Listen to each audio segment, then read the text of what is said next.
Hai, apa kabar semuanya saudara? Suatu sukacita yang besar bagi saya, Gideon Simanjuntak, datang ke dalam layar kaca saudara, dalam laptop, dalam TV, apapun device yang saudara gunakan untuk membawakan kabar baik. Istilahnya saya tukang posnya Tuhan saudara. Dan terima kasih saudara telah berkenan untuk menyaksikan renungan singkat dalam segmen Kerinduanku. Sebelum kita masuk lebih dalam lagi, mari sama-sama kita tundukkan kepala.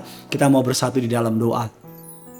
Bapa yang baik, Bapa yang kami kenal dan kami sembah di dalam nama Tuhan kami Yesus Kristus, kami siapkan hati kami untuk sambut renungan singkat pada hari ini. Kami percaya berapapun singkatnya waktu kami berikan kepada Tuhan, lebih dahsyat lagi dapat Tuhan ubah dalam hidup kami.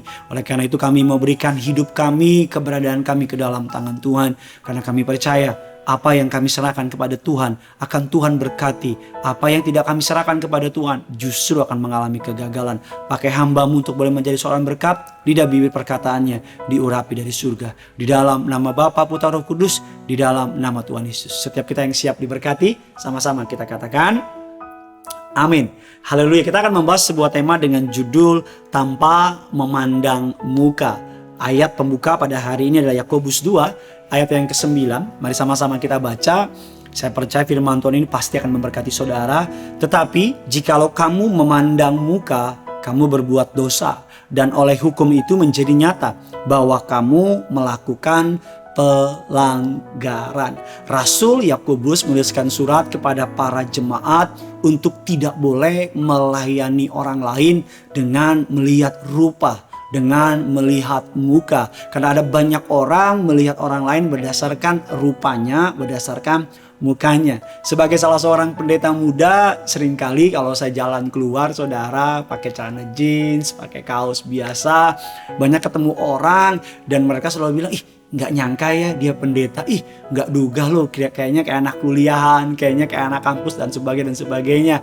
Bahkan beberapa waktu yang lalu kalau sudah nonton berita, ada cerita yang cukup viral di suatu negara. Ada seorang nenek-nenek datang ke sebuah bank saudara, karena pakaiannya biasa, jadi tellernya tidak melayani dengan luar biasa. Dan yang mengagetkan ternyata nenek tersebut memiliki jumlah account uang di banknya 400 miliar saudara. Wow, itu beli kacang hanyut kita saudara ya. Banyak sekali uangnya, dan karena uangnya banyak ternyata teller itu kaget saudara. Wow, iya ya. Bahkan saya punya Abang saya itu pengusaha properti saudara. Suatu hari dalam memulai karirnya, dia berjualan sebagai marketing, menjual sebuah apartemen di sebuah bilangan kota Jakarta. Jadi waktu itu sudah mau tutup, datanglah seorang kakek-kakek atau orang lanjut usia dengan kaos putih oblong, dengan celana pendek, sendal swallow, memegang kresek hitam saudara, bawa seorang anak kecil. Beberapa temannya bilang, ini mah paling cuma mau makan doang di dalam. Wah ini mah cuma mau ngasih doang atau mau ngadem doang dan sebagainya. Tapi puji Tuhan abang saya karena adanya pendeta, jadi dia layanin dan teman-temannya bilang, udah nggak usah lo layanin, nggak ada duitnya itu orang susah. Tapi abang saya karena dia anak Tuhan, siapapun yang datang, tamu adalah raja, abang saya layani. Dan tahukah saudara, dan betul orang tersebut banyak tanya, pokoknya banyak nanya deh. Teman-temannya pada ketawa-ketawa, rasa dan sebagainya. Long story short, ternyata orang tersebut adalah seorang pengusaha yang kaya raya, dan hari itu langsung beli 2-3 unit apartemen yang harganya beberapa puluh miliar saudara. Semenjak hari itu, besoknya saudara, semua marketing, siapapun yang masuk saudara, dilayani dengan baik karena mereka nggak mau lagi mengalami kerugian. Surat Yakobus kepada jemaat dikatakan bahwa jangan melayani seseorang dengan melihat rupa. Memang dunia ini melihat orang lain berdasarkan, ada orang yang melihat orang lain berdasarkan penampilannya. Kalau cantik, kalau ganteng diberikan sebuah privilege, atau juga ada orang yang ramah kepada orang lain karena orang yang diajak bicara punya jabatan, punya posisi, oh ini orang kaya nih, wah ini bos nih, dan sebagainya. Ada juga orang yang ramah saudara Karena mungkin dia melihat ada kepentingan di balik itu. Tetapi Rasul Yakobus mengatakan, janganlah kita mencari atau memandang rupa kepada orang lain. Alkitab katakan kalau saudara memandang rupa, saudara dianggap sebagai berdosa. Saudara dianggap sebagai hakim yang lalim. Dalam surat Yakobus, kalau saudara mempelajari, ada perbandingan yang kontras, saudara. Saudara nanti bisa baca dalam Yakobus 2, ada dua orang yang sangat betul-betul kontras. Yang pertama datang dengan pakaian yang indah, dengan cincin emas.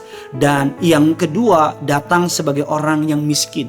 Bahasa Yunaninya menggunakan kata petokos, yang artinya benar-benar miskin, tidak memiliki apapun. Dan yang menarik dikatakan penyambutan jemaat terhadap dua orang itu sangat kontras. Kepada orang kaya disambut dengan baik, diberikan tempat yang baik. Sedangkan kepada orang miskin disuruh berdiri atau duduk di lantai.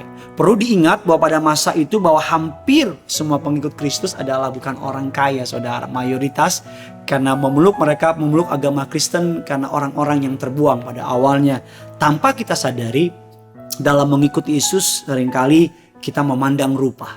Tanpa kita sadari, bahkan orang tua memilih menantu. Kadang-kadang kalau ada pria atau wanita datang ke rumahnya, teman anaknya, kalimat pertama yang ditanya oleh orang tuanya apa, saudara? Tinggal di mana, ya kan saudara ya?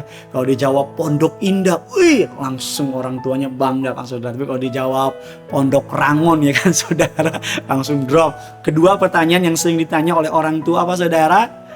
Papa kerja apa? Ya kan saudara ya. Saya percaya sebagai orang tua, saudara mau yang terbaik bagi anak saudara. Saya pun juga orang tua. Tetapi yang terpenting, pertanyaan pertama adalah bukan orang tua kerja apa, bukan tinggal di mana orang tuanya atau kamu tinggal di mana. Yang pertama perlu kita ketahui adalah apakah dia cinta Tuhan apa tidak. Kalau dia cinta Tuhan, kalau dia sungguh-sungguh bertobat, apakah dia seorang pekerja keras? Karena walaupun dia mungkin bukan siapa-siapa ketika dia datang dalam rumah saudara, tapi kalau dia cinta Tuhan, sungguh-sungguh bertobat, sungguh-sungguh pelaku firman, dan kalau dia pekerja keras, saya percaya dua model ini akan Tuhan berkati menjadi orang sukses dalam kehidupannya. Mari sama-sama kita tidak memandang muka. Kita belajar hari demi hari, siapapun yang saudara layani, orang kaya, orang miskin, layani dengan baik.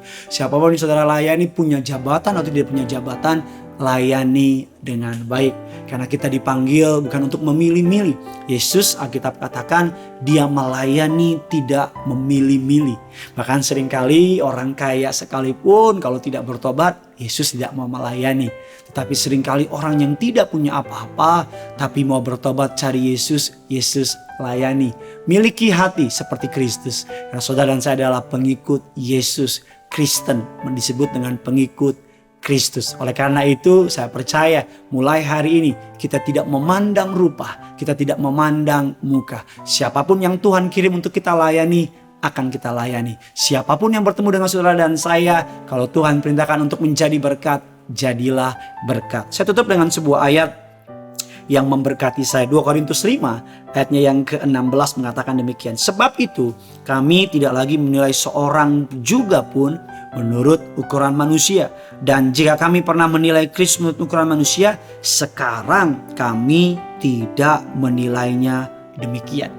Rasul dari penulis surat Korintus, Rasul Paulus mengatakan, dulu kami menilai manusia menurut ukuran manusia. Dulu kami melihat Kristus menurut ukuran manusia. Tapi sekarang kami tidak melakukannya lagi. Bahkan sebuah ayat yang terkenal ketika Nabi Samuel mencari penerus dari Raja Saul, Alkitab katakan Samuel melihat rupa. Samuel jatuh cinta, jatuh hati kepada kakaknya Daud. Tetapi apa kata Alkitab? Aku sudah menolak dia. Manusia melihat rupa, aku melihat hati. Sama-sama kita jadi dewasa di dalam Tuhan. Sama-sama kita melihat orang lain bukan berdasarkan jabatannya, bukan berdasarkan hartanya, bukan berdasarkan posisinya. Kita melihat manusia bukan sebagai produk untuk mengambil keuntungan, tapi kita melihat manusia sebagai sebuah pribadi yang perlu kita layani. Bagikan kabar baik ini sebanyak mungkin kepada orang-orang yang saudara kenal. Jangan lupa tulis komentar di bawah sini. Bagaimana pengalaman saudara, bagaimana saudara pernah salah menilai orang lain karena penampilannya, dan sama-sama kita boleh menjadi berkat bagi banyak orang. Saya berdoa agar sepanjang hari ini engkau diberkati Tuhan, agar sepanjang hidupmu engkau menjadi berkat Dan agar mulai hari ini kita tidak lagi menilai orang berdasarkan rupa, tapi kita menilai orang berdasarkan apa yang Kristus taruh dalam hidup kita. Yang punya surga, crazy in love with you. Bye-bye.